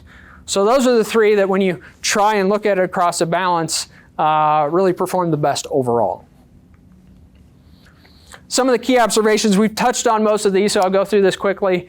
Doug showed how the 100% renewable portfolios just are still infeasible at this time. The costs are still significantly higher to have that true energy independence where you're covering your system under all conditions, either with a battery or clean CT. And there's a lot of other feasibility questions to even pull that off. You can put the numbers together, but building that amount of renewable capacity, getting it interconnected into the system, or getting that supply of green hydrogen for the CT, there are a lot of assumptions in there that would would take a lot of vetting. Installed capacity remains viable. We saw that last year in 2022 when we had that local capacity here in Muscatine, and that served us really, really well during some major events and during high gas prices. Keeping Unit 9 in service is the lowest cost capacity option. I've talked about that. Whether you do ELG compliance and keep it on coal or you convert it to gas, that's your lowest cost capacity that you can do of any of the options we looked at. And then 9 on coal continued to perform well financially in this latest study. Gas availability, we've hit this a few times, concerns especially during those major winter events. MISO has already seen this, ERCOT has seen this, so you have gas units that are there, but they can't get the gas to operate and produce electricity on the system. That's going to get worse before it gets better, in our view, and so the concern would be if you build these new peaking units, you can't run them when you need them the most. Kind of a counterintuitive thing here is if you keep Unit 9 on coal longer, it could save or limit the amount of gas investment you might make. So we've talked about where we're at today. We don't think we can get to that 100% renewable energy independence solution. But that might be, maybe it's 10 years off. So what do you do in the meantime? There's been a lot of talk about natural gas being the bridge fuel to get you from coal-fired to 100% renewable. But then you're making an investment in that gas-fired unit. And so then you're probably going to operate that unit for a longer period of time. So one of the counterintuitive things is that actually if you run coal a little bit longer, it at least gives you an opportunity to possibly skip or minimize the amount of natural gas you use as a bridge fuel to get you more to that 100% renewable scenario. Now our outlook is that totally skipping gas even in the next 10 years is going to be a challenge unless there's some major breakthroughs in technology. But this does give you the opportunity to kind of minimize that. We've talked about the operational benefits of CHIP. Having that additional unit on the system gives you redundancy, stable operation, and the Inflation Reduction Act incentives. So there are incentives specifically for combined heat and power units in the IRA. The timeline is short. I'll talk about that. And then, of course, there's incentives for solar and wind projects as well. But we don't see the cost impact being quite as dramatic as some people have forecasted. Part of that is because solar's had a 30% investment tax credit for quite some time. It has started to phase down. This just really extended that 30% credit. There are a couple of sweeteners where that credit could get even better if you qualify for certain things, but primarily it's just an extension of that 30% credit. We've seen solar PPA prices go up significantly over the past year and a half. So we think the IRA initially is hopefully just going to start to tick those prices for solar downward, but we don't see a hugely dramatic reduction in price because it's really just an extension of that credit. But we would look to take advantage of those. So there's a lot of risk in the decisions we make. We've talked about fuel availability, just that overall exposure to fuel and market pricing, especially if you're short on capacity and you're buying out of the market, you would do everything you could to hedge that, but there's volatility and risk there. The MISO auction prices for capacity have been very volatile, and depending on your net capacity position, like if you have a lot of excess capacity, your results are going to swing a little bit with that capacity price. The slope demand curve, as Doug talked about, will help, but MISO's still working on that, so we don't know exactly what that'll look like. Anytime you have, especially fossil-fired units, but even renewables are subject to some amount of regulation uncertainty. That's been the case throughout my entire career here at MPW, and that certainly will continue. Renewable growth, which is a good thing, and we're very supportive of that growth, and it reduces the marginal cost in the market for energy because, as Doug said, once you've spent the money to build the project, you basically offer it in the market as zero or even a negative price because it's sitting there. You just want to produce as much of that renewable energy as possible. So it lowers the marginal cost in the market, but it increases reliability risk because of the intermittency. This is a risk that MISO has got a very close eye on. They're spending a lot of time analyzing what that risk is. And I think we're going to see increased risk before it gets better. Signing the steam sales contract carries its own contract risk, obviously. If you're looking at a long-term contract of any kind, there's risk because you're going to sign that contract based on your kind of view of the future. And there's things that are going to be different than what your view was. But you can hedge that a little bit depending on how you structure it. Doug talked about that really boring load forecast growth forecast. That could change significantly. One of the ideas for how to get to a carbon-free industry, a carbon-free country, is you would have to electrify all of your commercial and industrial energy usage. We have some really large industrial energy users in Muscatine. The idea of converting all of that to electrified energy is a pretty daunting scenario. And I don't see that as being likely in the short term, but you could see a trend in that direction. And that increase in electrification could increase that load forecast significantly. In Muscatine, if really all of the industrial load electrified, it would at least double our electrical load. So the decisions we make today should at least keep that in mind as we look forward. And then Doug talked about in MISO, there's different prices throughout the system. So if you're relying on assets that aren't local to Muscatine, you're subject to that price separation risk. And we see that with South Fork Wind now.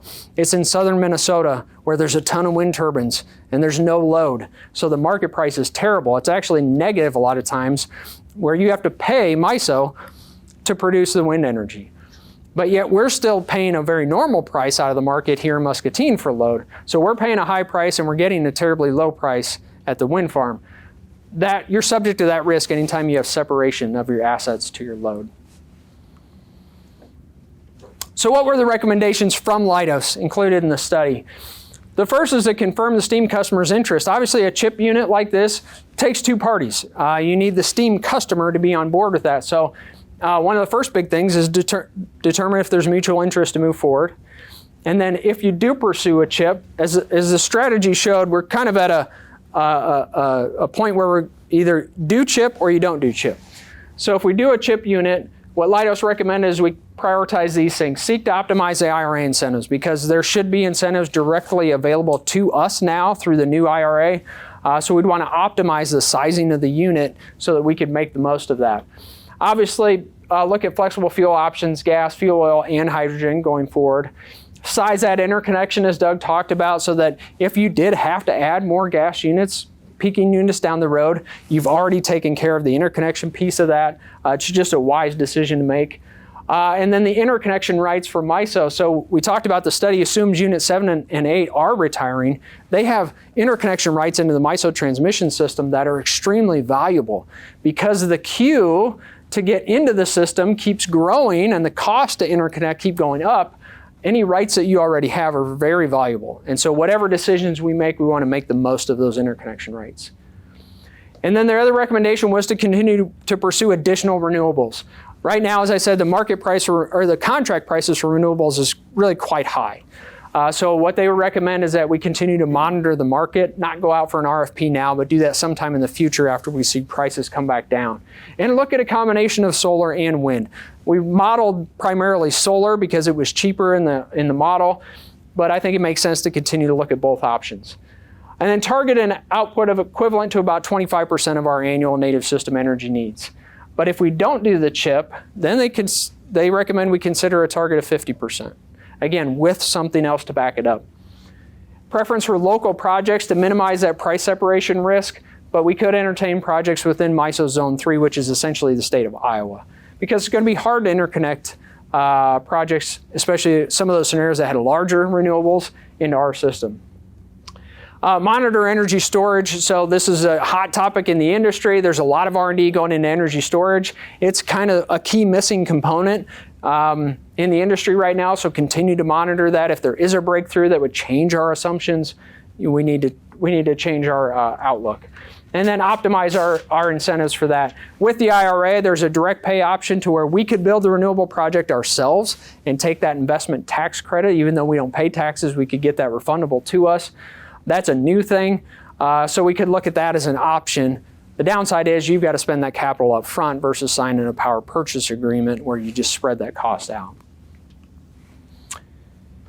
They did recommend pursuing ELG compliance for Unit 9 and continuing to operate Unit 9 on coal because that just performs so well across all of the different market sensitivities. Their recommendation was to go ahead and do that compliance project and keep Unit 9 operating. To do that, we'd have to continue to further investigate those compliance options. There are some different technologies we could use to do that, conduct some demonstration testing, and then plan to be compliant with that by 2028, which is the compliance deadline for ELG. And then as part of that, if we're going to operate Unit 9 longer, we need to identify and complete some additional plant reliability projects. We've included some of those additional costs in that scenario, knowing that we would have to spend some additional money for upgrades to keep the system reliable. And then continue to evaluate. This says every 3 to 5 years. I see this as more being kind of a continuum where you've got to continue to study as changes in assumptions, changes in market outlook, changes in technology, and then continue to evaluate ways to reduce our carbon emissions while keeping our system reliable and affordable at the same time. It's something we're going to have to continue to look at constantly. Timeline I mentioned is important for the chip units for IRA incentives. To qualify for the IRA incentives, a chip unit would have to start physical work by the end of next year. And that doesn't include any preliminary work like engineering, design, permitting. That's a pretty short timeline to build a power plant or to even get construction started on a power plant. So to do that, we would really need to start working right away yet this year. So once kind of we have direction from the board to move forward with a particular strategy, if it does include a chip unit, we would start working on that engineering design and the contracting pieces right away so that we could hit this milestone. And this incentive would mean millions of dollars to our customers if we're able to secure these IRA incentives. So we would want to do everything we could to try and do that. Also in 24, we'll start expending some dollars for EOG compliance if we continue to move down that path for Unit 9. Those will ramp up in the coming years.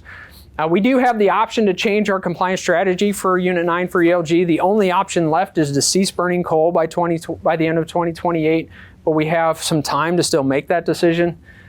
And then fast forward to 2028, that's when we'd need to be in full compliance with our ELG for Unit 9. Ironically, it's also when we would have to have the chip unit in service to meet the IRA incentives. So some kind of major milestones in that 2028 timeframe, which feels like a long ways away, but this time would go really fast when you're talking about these types of projects. Okay. So I apologize, we got started a few minutes late. We still got about 25 minutes for Q&A. A lot of stuff, but very important topic to our community as residents, as employees of your companies. This is going to impact all of us in lots of different ways.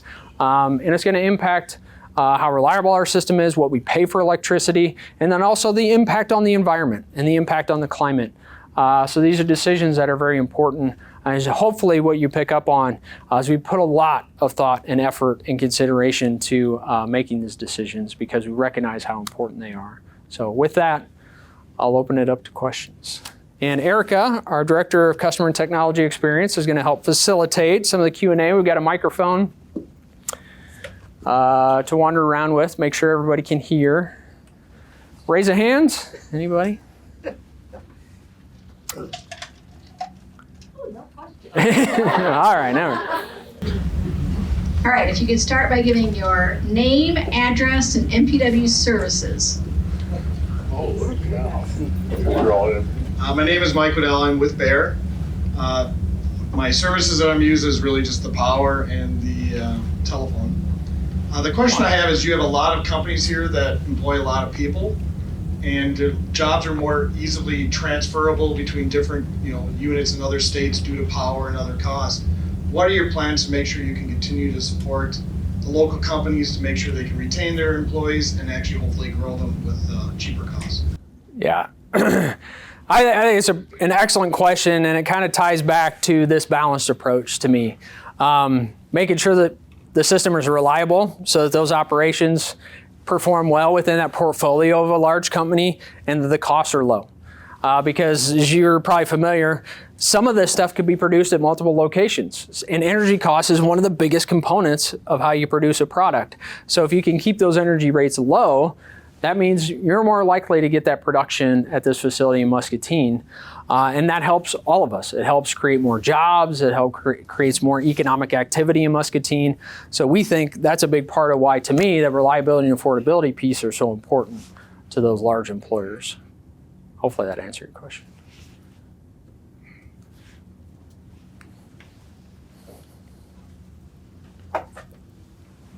My name's Don Curry. I live at 2911 Allen Street. My question is, with the rising prices compared to last year for energy, what is Power Water doing to make sure that the rate increases for the customers are at the lowest they could possibly be? Yeah, that's a good question, Donnie. And if anybody was here for our Power Breakfast presentation in February, we were actually really lucky last year to have our local generating units and 9 on coal in particular, because natural gas prices went kind of crazy. And they were up significantly, and because our fuel costs were much more stable, we were actually able to sell in to those high market prices and collect quite a bit of margin out of the wholesale market, which helped keep our net costs low. And what we showed was nationally, I think retail electric rates went up an average of about 12% in 2022. Ours went up 1.8%. And that's on top of our rates already being well below national averages. So that spread got even better in 2022, and I think the primary factor for that was having our local generation as a hedge. And so I think that's, as we looked at these portfolios, it's, how important that local generation is to having control over our costs and our rates as we go forward.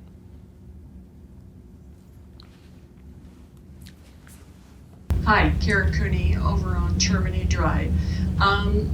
My question really comes down to is, you're talking about what it does for the industries, you talk what it does for the school system, and then you end up talking about what that does for us, for our individual homes.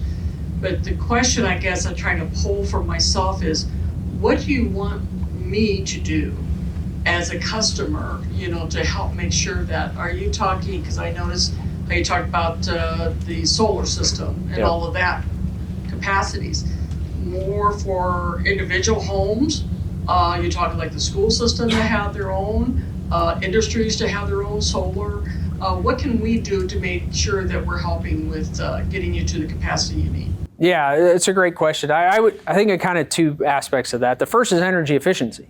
We've had an energy efficiency program for probably 25 years or more, as long as I've worked here. We've got a dedicated resource, Paul Burbach. He's a really heavy bearded guy. He's excellent. He works with customers at all levels, from renters to major industrial corporations.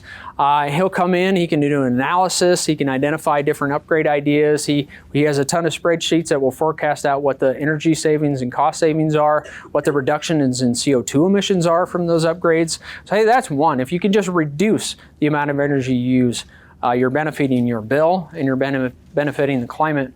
And then the other thing is, we have tried to structure our renewable energy programs so that they're accessible to everybody. That's why we built the Choose Green Muscatine program the way we did. So when we started South Fork Wind, we said we want all the customers to have access to support this. So residential and small commercial customers can go on our website and sign up in a few minutes to say, I want, 25, 50, or 100% of my energy to come from that renewable project. And it's a penny a kilowatt hour adder. And then anybody can support that. And I think that's important from an equity standpoint. So even a renter that couldn't put solar panels on their roof and could never afford to build a system that might cost tens of thousands of dollars, they can still participate. They can still support renewable energy. But then you do have customers that want to do it themselves, and they have a home and they have the money available to build a system. We've put in very clear net metering policies for how we're going to compensate you for the energy you put back on the system. We have clear interconnection policies. We just basically want to make sure that it's safe and that the system can handle whatever you're going to push back onto it. And then if you want to do it, we make that easy for you to do that as well. So there are a lot of options. The Choose Green Business program that's tied to Solar One is targeted more for those larger customers that have their own sustainability initiatives. It's a way for them to not spend their own capital up front, but partner with us on a larger scale renewable project to help them meet their sustainability goals while we expand our renewable portfolio. So we're trying to hit it, from multiple perspectives that give customers options. Sorry, Doug. I'm Joni Axel, 2004 Circle Drive. I'm curious, just because I know that the solar piece now is going to be a bigger part of our portfolio, and I really think that's a great step forward. But are there other things about the solar parts of the portfolio that will help the community? And because it's just something new to think about. Yeah, no, we think it's great. Coming out of the last 2019 study, one of the recommendations was to pursue that local renewable solar project. We think it provides some stability. So again, you're signing a contract, so you're taking away some of that market volatility. We did see prices that were a little bit higher as we went through that process. But again, it's providing a solution then for our customers that want access to that to be able to participate and say, we have goals. So by working together, they can achieve their sustainability goals. And the way that program was structured essentially is that there still is a cost premium for that project versus what our base power supply costs are. So those customers that choose to participate cover that premium so that all of our customers aren't covering that additional cost. It's the ones that want it and want to support it, cover the premium, but also have rights to that renewable energy. And overall, with that trend towards more renewables here in Muscatine and across the system, it's going to have a positive impact on the environment, positive impact on climate going forward. Other questions? Hi, Jim Stein, 3427 Claremont Drive. And my wife says we use every kind of thing you guys sell. And we're very happy for that, Jim. I thought you would be. A couple questions. One, when you start talking about solar and wind generation, the problem, if it's a problem, is it's not, we can't depend on a steady amount all the time. Right. And so has there been any progress made on like storage of power? That's my first question. And then my other question would be, I actually have in my office plans for a proposed hydroelectric dam on the Cedar River from like a long, long time ago. On the Cedar. And do we ever consider trying to use Mississippi River for some energy? Yep, I'll hit that one first, I'll come back. We did kind of a screening analysis of a run-of-river hydro system in the 2019 study. And there's been talk about that, and even I think some like access rights to use that run-of-river hydro.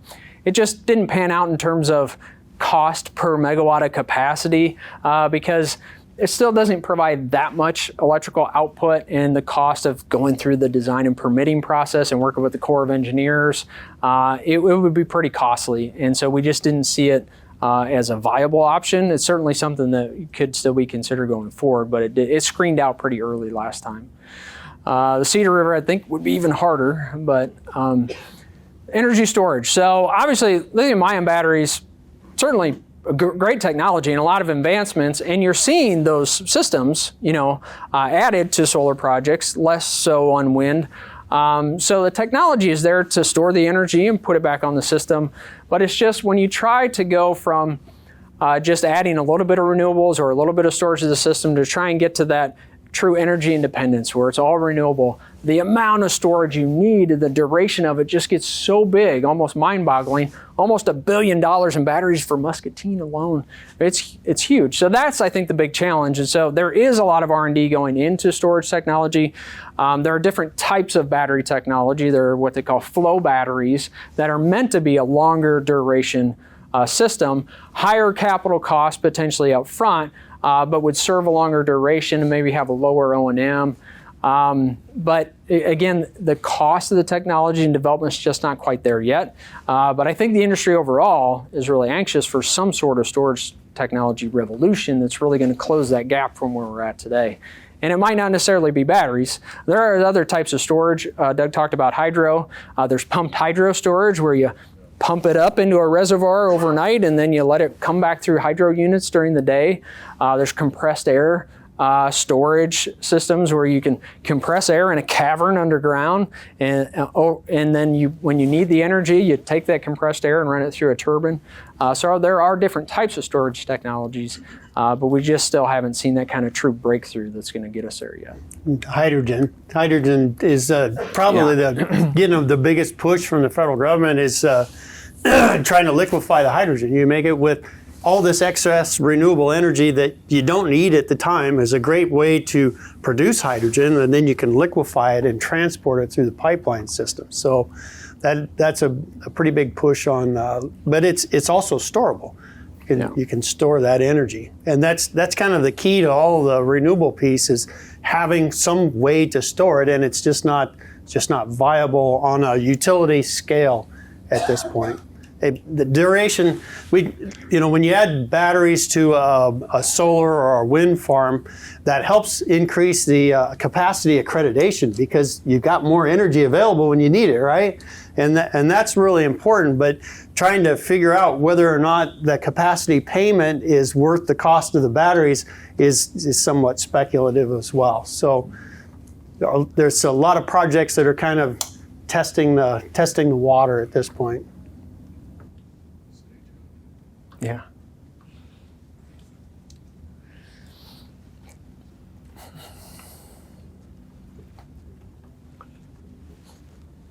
Thank you, Erica. Hold. My name is Dan Curtis. Got a few ties to Muscatine Power and Water. Number one is Erica's my neighbor. And so I was employed by Power and Water for 21 years. I left in 1986 as I was Director of Informational Technology. And so, first of all, I have to say that the customers of Muscatine are extremely fortunate to have you people out here on what you do. And it's really amazing. And the one thing that you did do, though, is you make me feel awfully old when you talk about these things. We talk about Unit 8 out there. I worked on the open house, putting that together. And on Unit 9, when I went out there and I saw the employment at Power and Water go from 125 people to 250 people. And then we look out here and see, you're going to retire Unit 8? It's going to cost $25 million to tear it down. So, I guess my thing is that I wonder out on Unit 9 is that being 40 years old, but how long do you anticipate that Unit 9 is going to still be available? Yeah. And so, and I guess, kind of finish off. Good job, you guys. Thanks, Dan. No, it's an excellent question, a really important one. And it's kind of funny because we still sometimes refer to Unit 9 as our new unit. And it's 40 years old now, but you were here when it was the new unit.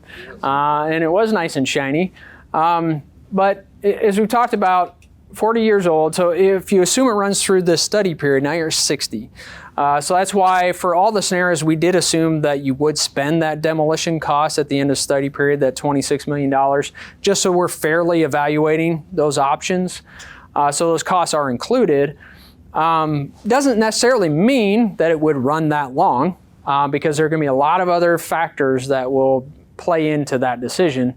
Doesn't mean that it couldn't, in theory, run longer. The good thing about these units is if you maintain them, there's no necessarily guaranteed end of life. Unit 7 is still operational, and it is 65 years, somewhere around there, 65 years old.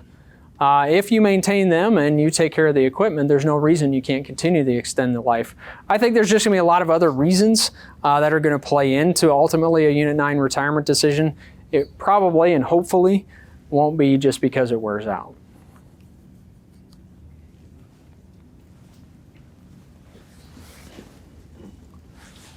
Thank you, Erica. Gage, Doug, thank you so much for the overview. I appreciate it. So with my roles as the president of the chamber and also mayor, I also work with economic development on a daily basis. So, my goal is growth in Muscatine. So we look for opportunities for new businesses to come into town, and then also assist with businesses that are wanting to expand in Muscatine. So typically with growth and expansion usually means increased electrical load. So my question is, how do these different scenarios accommodate that potential load growth? Yeah, that's a good question. We talked about it kind of relates to electrification, how that could increase load growth, but we're always trying to add load to Muscatine. I work on economic development also, and you're looking for opportunities to bring more businesses to Muscatine. It brings employment, it brings economic activity into the community, or expand our existing operations. So the decisions we make, we want to make sure that we can accommodate a certain amount of that. And so I would say the scenarios that would give me the most concern are the ones where you have the smaller amounts of local capacity. So like the scenario where we had just these CTs, 97 megawatts of local. That 90 megawatts of local dispatchable requirement was based on kind of that current forecast. So if we had some sort of step change, maybe we got a 10 megawatt load added because a new company came into town, that 90 megawatts is going to now go up. And so if we hem ourselves in and only do the bare minimum, then we're going to have trouble, because we've been lucky over at least my career here, we've had excess capacity. So anytime we have an economic development opportunity, our answer is yeah. Come on, we've got the load to serve you. Our substations have excess capacity. We've got low rates. We'll take any opportunity we can look at. This would totally change that, to where we'd have to really say, well, we probably couldn't serve that. We might have to add generation capacity to do that. That gets really expensive. It takes a long time to add that. So it really would limit our opportunity. These other scenarios where you've got green dots here, you've got plenty of local dispatchable capacity, that would serve really well for that scenario. You've got plenty of reserve margin there to add load in the future, especially this one where you've got 9, plus you're adding the small chip unit. You've got some excess capacity to serve locally.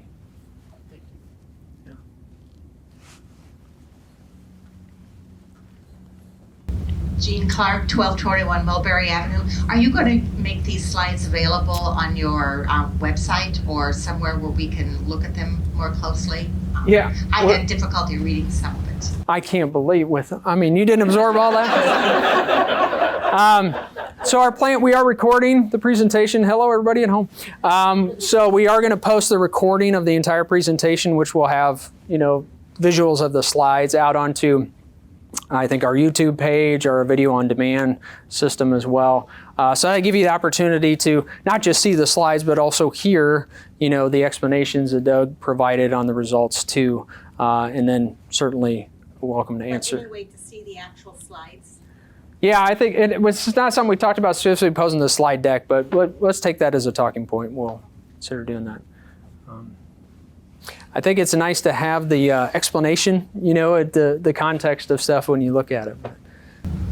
Alan Gilbert, Bayer Company. One, I appreciate the fact that Muscatine Power Water has been a very good supplier for us at Bayer.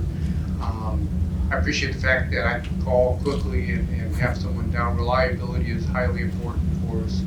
And then the low affordable rates make us attractive as well. That's when we're competing against other plants for products. It's nice to know that Muscatine Power Water can give us the lower rates, makes Muscatine an attractive place for people to build. Also, I was Gage, you mentioned that the electrification of industries. Do you have anything in particular in mind in terms of, is that replacing steam for heating, pneumatic, electric for pneumatics? What did you have in mind? Yeah, I think it's any of those large energy needs. So some large industrial facilities might have their own steam boilers as they use process steam in their facility. So, and most of them run on natural gas. So the vision would be that you could put some sort of maybe an arc electric boiler to produce that process steam rather than using natural gas. That technology is not is widely available, and I think it's costly as of today. But that's an example of the idea, and that on the residential level as well, getting rid of gas stoves, getting rid of gas-fired furnaces, those kind of things, to where the vision is if you electrify all the energy usage, and then if you can make the electrical system 100% renewable, then you can get to carbon free or carbon neutral. But it is a tremendous challenge to pull that off, because as we've shown, even trying to get the electric system 100% renewable or carbon free right now is still infeasible, and it's a huge challenge. So now you take all that other energy use and add it to the electric system, now you've just compounded the problem significantly. So that's, I think it's a real challenge ahead, but not that we shouldn't work towards that direction, but there's big changes that would have to be made. So I don't know if I answered your question at all. I was just kind of curious if you had things specific. I think it's really natural gas. So anything you might use natural gas for in your plant today, finding a way to do that just through electricity. Todd Burnwell, H&I Corporation. I agree with what Alan said. I think you guys do a great job for us, this corporation. Always easy to get a hold of. But along with that, currently, if we have blips on the system today, it negatively affects H&I's manufacturing capabilities, and probably other industries here as well. How can MP&W look at that going forward? If we have, are there longer or more frequent impacts going to come with this industry and grid transition, or how do you see MP&W looking at that?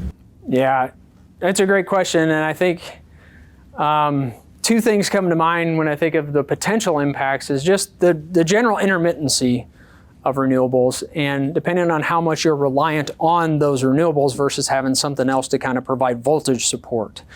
Because even with a solar facility, there's some predictability in terms of how sunny it's going to be over the next day. But say you have a partly cloudy day, the output from that solar facility is just kind of going like this all day long. So you need some way to kind of maintain system voltage consistently as those intermittent renewables are bouncing up and down. So having some other resource or some other way to maintain voltage stability is important. And then the other thing that comes to mind is the farther away your resources are, the harder it is to respond to voltage fluctuations. Because you've just got that distance, the more local your resources are, they're able to react much more quickly and provide reactive support to keep the voltage more stable. So I'd say the scenarios that I have the most concern are the ones where you have just really large amounts of local intermittent renewables, and then you don't have something else on the system to provide voltage support. Even in this case, if Unit 9's on gas, it's probably not running most of the time. So there's no local resource beyond the solar to provide voltage stability. And then in this case too, with the CTs, you got a little bit of local supply, but when they aren't running, you're relying on a generation resource somewhere else on the system to provide a voltage stability. And we've seen that there have been a lot of plant retirements on the system over the last 10 years. And we've seen that's part of why when we did that transmission distribution study, and we went from 34 megawatts of local dispatchable generation required up to 90. Part of that is because there's other retirements on the system. The system is not as robust as it used to be. And so making decisions where we have control over voltage support, I think is going to be really important. So I did just want to do a time check. It is 6 o'clock, which was the stated ending time, but we're happy to stay. But if folks have other commitments, I also wanted to at least give folks an opportunity to get up if they needed to.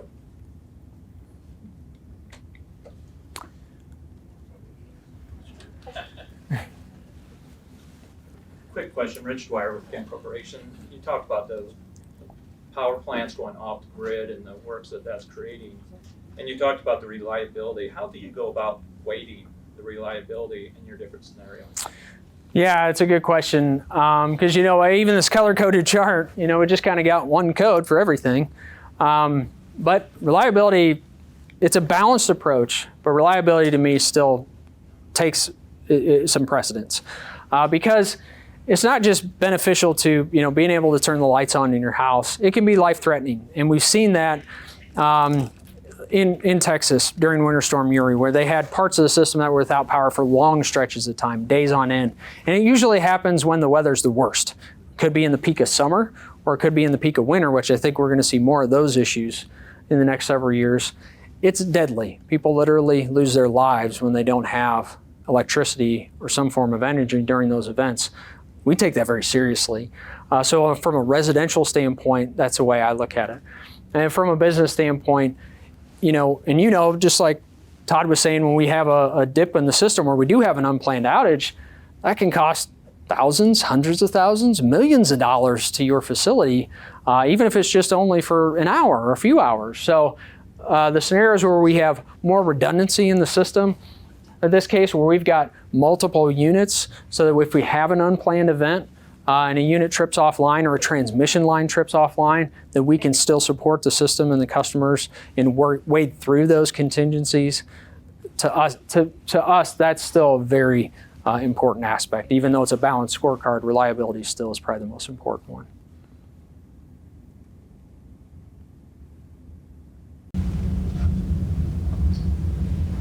Great job.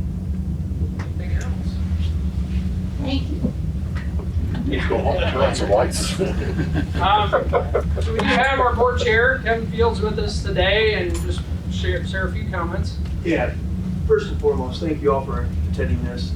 Muscatine Power and Water takes their customer service very serious, and so your customer input is critical to us. And as the board, I think we had 4 out of the 5 board members here. We will take your comments and thoughts into consideration, so thank you for that. And then I would also like to thank MPW, because you saw the complexity of this work. It has a lot of variables. It's going to continue to change. We're going to have to continue to update it, and it does have long-term consequences. So we take this very serious. So thanks again for your time and your attention to this. Yeah, thank you, Kevin. And Susan Eversmeyer, Tracy McGinnis, Keith Porter was here. I think he had to step out. And also Stephen Bradford, our board of trustees. Again, local people that you probably serve on committees with or run into in the community. They've got a tough challenge ahead of them to work our utility through this kind of major transition. We're really lucky to have the people that we have on our board. So if you have the opportunity to talk with them, please, as part of that discussion, thank them for their service to MPW.